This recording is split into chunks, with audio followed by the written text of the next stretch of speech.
this is not about the story, but did they all die now, like Rama, all of those people?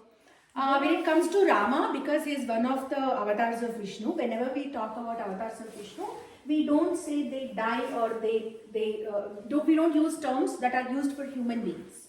We say that their avatar has ended. The purpose of their coming to... say Vishnu is not Rama anymore or something like that? No, we don't say that. We don't say that. Because the reason why we don't say that is, all these Dashavatars, right, all these avatars, even though there is one lifespan, like they are born, they are grown, they did whatever they're supposed to do and they go back, right? As in when time asks for, or as in when there is a need, they emerge briefly and then go back. Like say for example, there was one devotee called Tyagaraja. You must have, he's a musician, he has written a lot of songs based on Rama. And he's a devotee of Rama. And when he's in trouble, and he belongs to like 15th century or 16th century, very recent times, 300-400 years back. So there is a popular story which says that when he was in need, Rama himself came to protect him.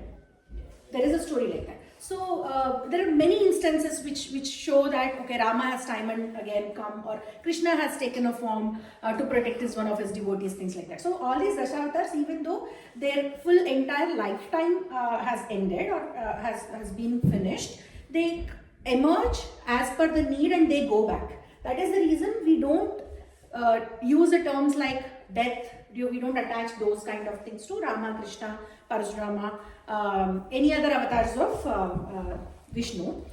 And neither do we say that now Vishnu is not Rama anymore. Now Vishnu is not Krishna anymore. We don't think of it in that aspect.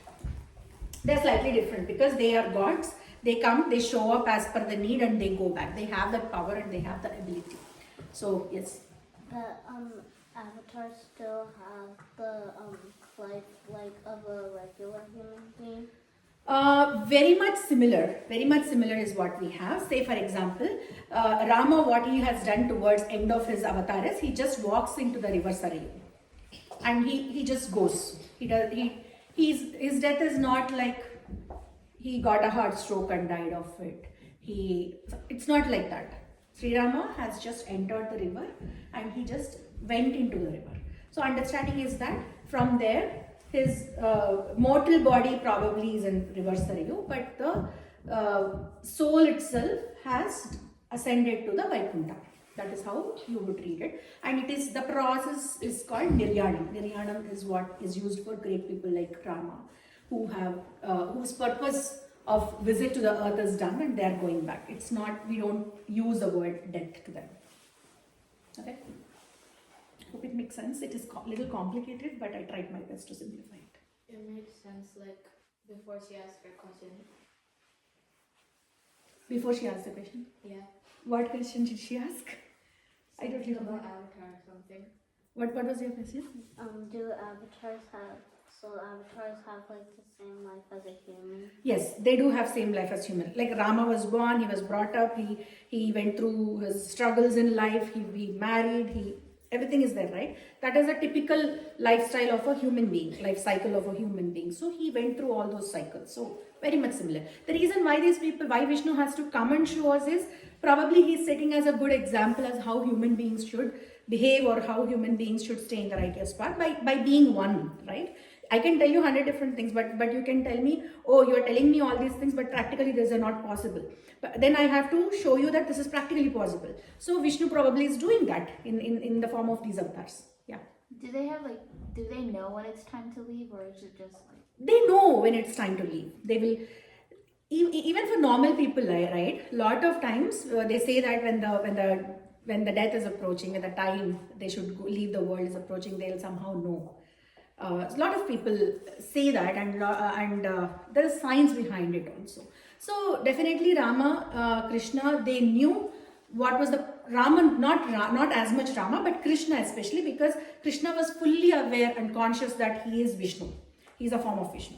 So Krishna knew when at the time of his going back to Vaikuntha, what are the events that would occur and how would they unfold, so on and so forth. Krishna was well aware.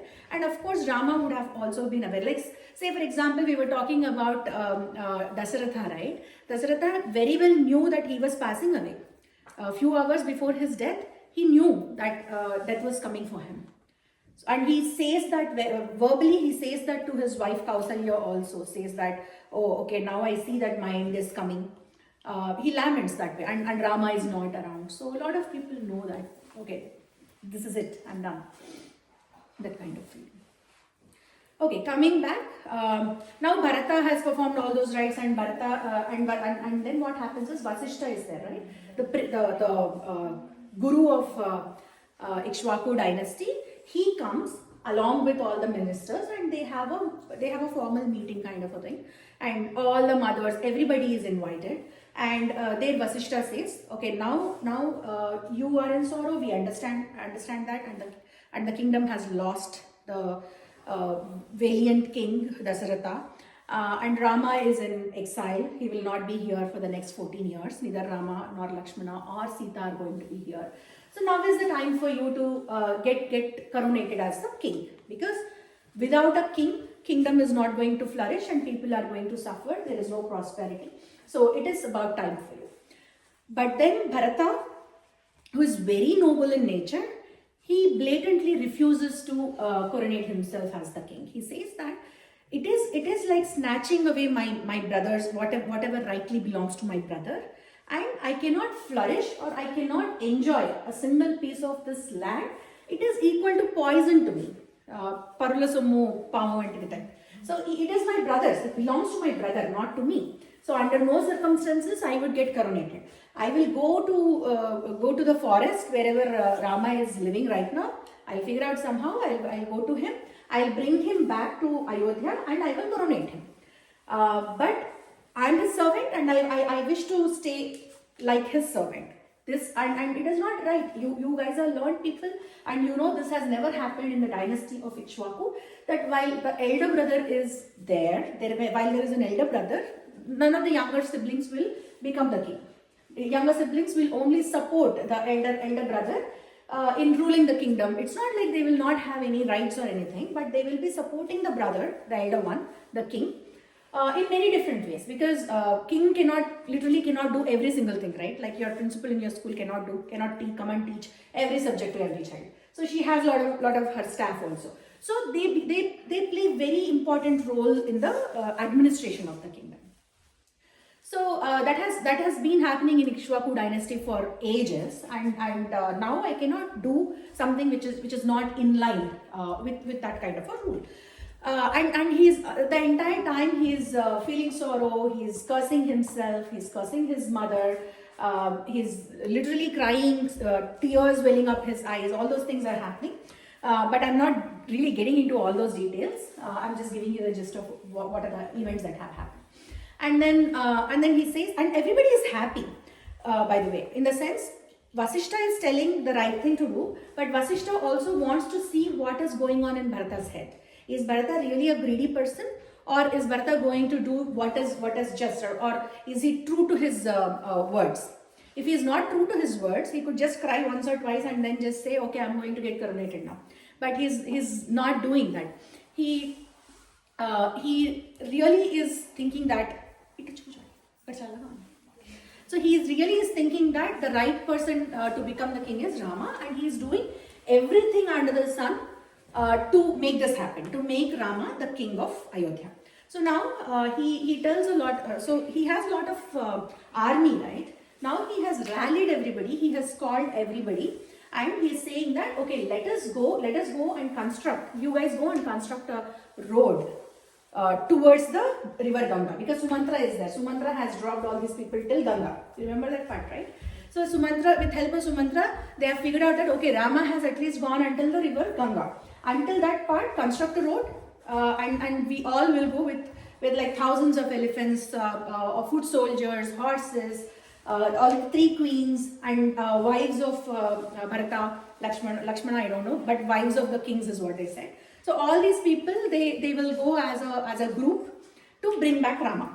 So with this news, Ayodhya is has again become very happy city, and now everybody has a goal of going there and bringing back Ram. So very interestingly, I was thinking like, why should they even do this, right? Why do they want to construct a road? What is all of a sudden what has happened to Bharatha? So the reason probably, it's not given in Valmiki Ramayana, but it is again my thinking.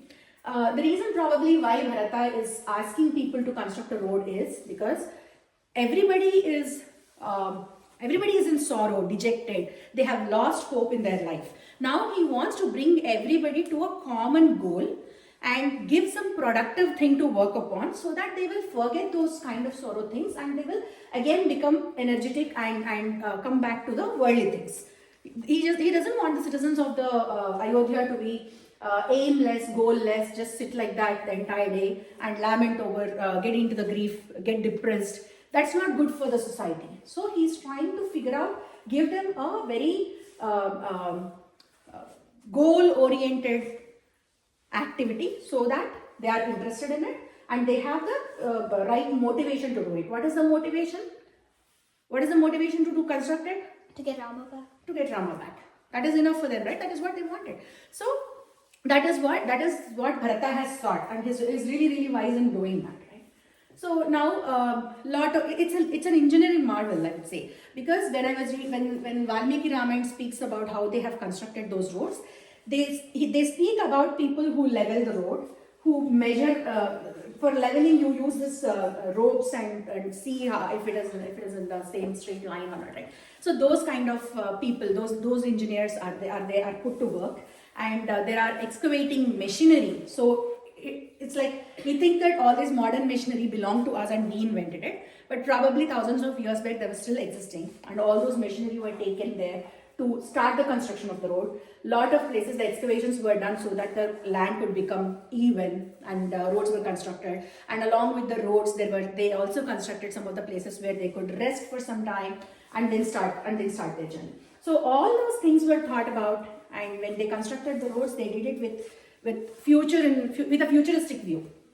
And these were all like skilled labor, skilled engineers. If you want to sit properly, you can sit. Skilled engineers and everything. So Valmiki speaks at great detail about how they have engineered the road and what are the kind of places where they should level, where they should dig, what is an appropriate place to dig a well, because not all the places of forest will have ponds, right? You will have water necessities also. So they did that, and to beautify some of the places, they also constructed artificial ponds. They thought of building the dams across in some of the places. So they were also exploring the areas, and they were also coming up with, oh, probably this is a good idea. In future, we can construct a dam here, because they never explored those parts of interiors of the forest. They are doing it for the first time for the sake of Rama. So all those kind of things were happening, and they eventually construct the road until the river Ganga, and all these people, Bharatha, along with Vasishta, there are all the ministers, right? Like host of ministers, all of them with elephants, with chariots, with horses, donkeys. All these people, they start walking towards river Ganga, and everybody goes. Like in the sense, all the three queens also go. And at Ganga, who's the person Rama met at first? Guha. Yes, Guha. So that area is ruled by a king called Guha. Again, Guha is not an autonomous king. In the sense, he also reports up to the king of Ayodhya. So he's kind of Samanta Rajvandar. In the sense, he's a subordinate to Dasharatha. But because Dasharatha cannot really take care of every nook and corner of his kingdom is so huge. So he has appointed people who are strong and worthy people in some of the places, and they are the local in charges of that place. So Guha is one such. And his dynasty is called, if you remember, what is the clan, not clan, but what is the section he belongs to? Does anyone remember? We were also talking, somebody in Mahabharata also belongs to that. No? Nishada. He belongs to Nishada community. Guha belongs to Nishada community. So these people are now approaching river Ganga, and Guha happens to see them. Guha and some of his ministers see them, and now they are worried. Like I can see that it is Bharatha who is coming, Because the way they identify Bharatha is, Bharatha, when all these kings, right, they have chariots, and on the top of their chariot they have a flag. So that flag will have a specific symbol. That is how they are identified to be, okay, I can see that flag and that flag has this symbol, so this is probably this king. For example, Arjuna's chariot will have, do you know what Arjuna's chariot will have? No. Arjuna's chariot is driver is Krishna, charioteer is Krishna, but on top of the chariot there is a flag, Hanuman. Hanuman is on top of the chariot, on the flag of Janda Pai Kapiraj. Yeah. Is Hanuman introduced to Rama when they think of defeating Ravana? Yeah. So Hanuman enters the scene when Sita is abducted by Ravana and Rama is in search of Sita. That is when he encounters Hanuman. Okay. So the sign on Bharatha's flag is a pomegranate tree. So they see that from a distance and Guha identifies that it is Bharatha who is coming. But Guha is really confused. If Bharatha wants to meet with Rama, why does he need like thousands of elephants and horses and all these people? So probably Bharatha is coming to attack Rama. He's not trusting Bharata's nature now, because Bharata has, unfortunately, even though Kaikeyi is the one to ask these boons, people now doubt the intentions of Bharata also. They are thinking that both of them have conspired this together. That is the reason Bharata was, as a act in the entire play, probably Kaikeyi sent Bharata to his maternal uncle's place, and now these two are playing dramas with us. That is what people are thinking. And Guha is also under that impression. And then Guha goes and tells to his people, rally all your boats, rally the entire army, keep everybody ready. Let us see why Bharata is coming. If the intention of Bharata is to go and attack Rama, then we are going to wage a war with him, and we are going to do our best to protect our king Rama. That is what he says. And everybody, almost like 500 to 600 boats are already kept ready in the river Ganga, and they're just waiting for one word from Guha to be coming. And then Guha, along with some of his ministers, goes and approaches Bharata to understand what is the purpose of his visit. And Guha, despite all these questions that are running in his mind, is very, very respectful towards Bharata. He has this down, but look at how wise people are, right? All these people are forest dwellers, and we think of them as tribals and not very intelligent people, so on and so forth. But Guha, even though he has a doubt in his mind that okay, probably Bharata is coming to attack Rama, he's not just going by his impulsive nature. He's going and finding out what the truth is and then acting upon it. So he goes, he checks with Bharata, and Bharata shares his intention, and Bharata is very sorry. The look of sorrow, not sorry.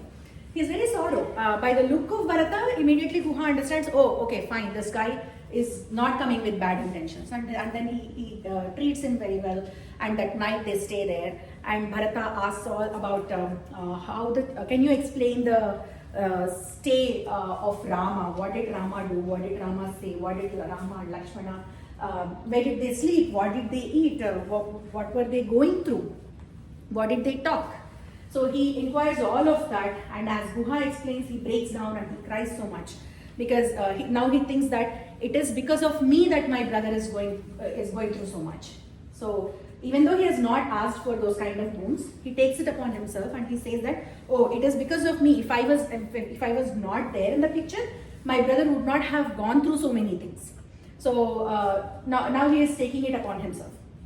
And that night passes. Bharata is not very happy, he is very sorrow, and that night passes. And the next day morning, Guha arranges for them to cross the river. So there are about 500 to 600 boats that are helping everybody, all the elephants, all the horses, women, children, not children, women, men, everybody, soldiers, to cross the river Ganga. And they cross, and after, yes? How do you carry an elephant on a boat? They are not boats, they are ships actually. Yeah. You are right. What happened to the fourth brother? How come he also... No, he is also there. Shatrugna is also there. Yeah, how The come entire time. Shatrugna did also perform the rites of the father? Rites of the father will be performed by the eldest son. So in terms of seniority or elderliness, Bharata is elder to Shatrugna. So in the absence of Rama, Lakshmana, then it becomes Shatrugna's duty to perform that. And Bharata's responsibility to perform that. And if Bharata was also not there, then Shatrugna would have. And Shatrugna was assisting him the entire time. So even through the entire journey, right, Shatrugna was there right next to Bharata and supporting him and making sure that he doesn't break down and he doesn't, because king needs to be strong, but Bharata's situation is very bad, so he's supporting in every way. Oh, so Shatrugna basically like Lakshmana to Rama? Yes, Okay. that's right. Is Lakshmana older than Bharatha? Lakshmana is older than Bharata. Oh, no. Sorry, Lakshmana is not older than Bharata. Rama, Bharata, Lakshmana, Shatrugna. That's why. Shatrugna are twins, right? Lakshmana and Shatrugna are twins. Yes. Lakshmana, Shatrugna, mother is Sumitra. First child is Rama, obviously. The second one is Bharata, born to Kaikeyi, and then Sumitra. But Sumitra is the second wife, Kaikeyi is the third wife. Oh, okay. Okay, now from here, where are they supposed to go? Does anybody remember the story? After they cross the river, where are they supposed to go? A very dense part of the forest. No, not really. There is a person's name which we discussed. It starts with B. Yeah, it starts with B. To Bharadwaja. Yes. Ashram. Bharadwaja's ashram, you are right. So they proceed to Bharadwaja's ashram.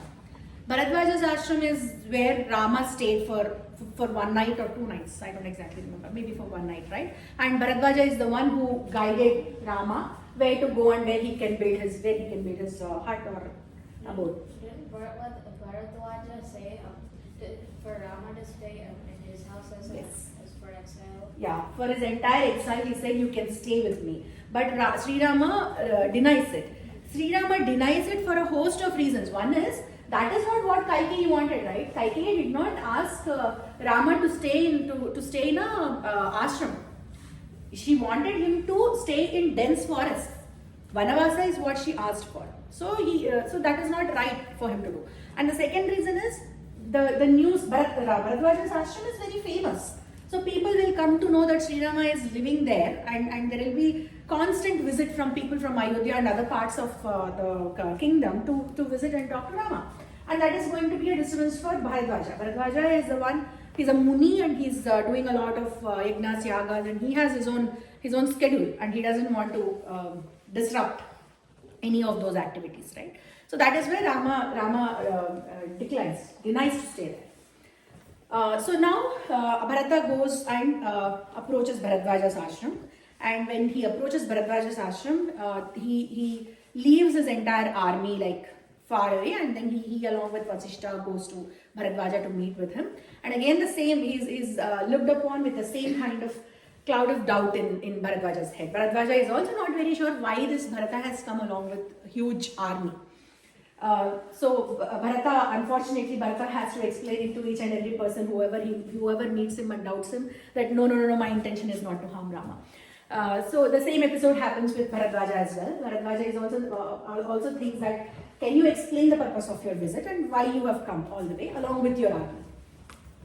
Then he goes on to say, no, I want to bring my brother back and anoint him as a king. This is unfortunate that I was not even in town when all these things were happening, and nobody also knows that Dashratha has passed away. So he is conveying the message of Dashratha being passed away, and he's saying that Rama is my father now, is like my father now, and I want to bring him back and give him the responsibility of or put him in the seat of a king. He explains, and then Bharadwaja says, Bharadwaja again recounts how Rama had come, what they were talking about, and how things were, so on and so forth. And he says, you can stay with me for this night, and then you can go.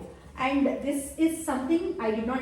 The next few things that I'm going to say is something that I did not expect out of Ramayana at least. Mahabharata I can understand, but in Ramayana this kind of event I have not seen. So Bharadwaja is a muni, right? He's a sage, and he has a lot of powers. He can call upon people to arrange for food or anything for such a big army. It's a huge army. His kitchen cannot really serve so much of food for thousands of people and so many hundreds and thousands of elephant and horses and all that. So he definitely needs help. So Bharadwaja Muni calls, and even to stay, it's an ashram. How many tents will it have? Handful. But these are army of people. So he calls upon Vishwakarma. Vishwakarma is a divine architect. Vishwakarma, and he's basically carpenter. And that is how that people, the sect of people even now have a similar name to their caste. So he calls him and he asks him to build all those tents for the people to stay for that night. And Vishwakarma does that. It's all magical. It's all people come and they do this and things get arranged. And he also arranges a very lavish party for the entire army. Lavish in the sense, there are people coming and serving liquor, different kinds of wines. There were massage parlors set up. There were women from all around the area. Like there is a kingdom of Kubera somewhere up north. From there, he calls upon some of the women who can dance, who can sing, who can perform arts, so on and so forth. And so all these kind of elaborate arrangements are made, and people splurge in this kind of luxury. All these army people, all these soldiers, foot soldiers, they are so intoxicated. They drank so much that night that nobody was in senses at all. And there were so many performances done, and there were people were given so much of food that everybody was so content at the end of it. And the area became like so you have a huge party, and at the end of the party, how will the house look like? It was looking like that at the end of the party. So I wondered, like, why did Bharadwaja, and there was meat served, and there were so many people who cooked all kinds of delicacies. There was so much of honey everywhere. There was so much of fruits everywhere, and sheer details of the wine and other liquors that were provided. That was for 3 or 4 verses it was written. So it was all a thing in the past. We are thinking that this pub culture or whatever culture is now, we have invented it now. Probably not. It was there back then also, and people really indulge themselves in these kind of activities. And probably why Bharadwaja Muni thought that it was appropriate and it was okay to throw this kind of a party is people are again dejected. He wanted to uplift the spirit of people. He wanted them to bring back to the worldly things. Don't think just about Rama, there is life after him, life beyond that also. So come into your senses and be present in the worldly things. That is what is needed for the kingdom to sustain, right? If everybody becomes a muni, then what happens? Like there is nothing. There is no economy. There is no real what do you say? Nothing to administer, nothing to grow, nothing to flourish, or people do not have any kind of interest, or people do not have any kind of. If I am not interested in a big house or in a luxurious car, what will I do? There is no motivation for me to work. If I don't work, it is going to impact the society in a wrong way. Not just I, right? If people like me, for all of us, start thinking that we can also live in a small single bedroom apartment and we don't need this. So a lot of people are thrown out of job. Like we don't need so many construction workers. We don't need so many people. We don't need so many things. So people have to be indulged in these kind of worldly things. After a certain age, okay, you can separate yourself from these kind of things and go into meditation or whatever it is. But majority of the society, which is in youth, should be indulged in this kind of activities. That is what probably Bharadwaja Muni is trying to trying to explain or trying to implement with this kind of a party. So that is done. The next day morning, everybody starts. Okay, then Bharadwaja Muni says, your brother has gone towards the Chitrakoota mountain. There is a mountain called Chitrakoota, which is towards. So now they are in Prayaga because they have crossed Ganga river. Bharadwaja Muni's ashram is in Prayaga. Today's Prayaga. It is in West Bengal, not West Bengal, sorry, Uttar Pradesh, where this Kumbh Mela is happening right now. Prayaga. So from there, south from Prayaga is Chitrakoota mountain. So he gives the details of, okay, how do you reach Chitrakoota mountain, what do you find there, so on and so forth, and then they move towards Chitrakoota mountain. All the entire army of Bharatha. Any questions?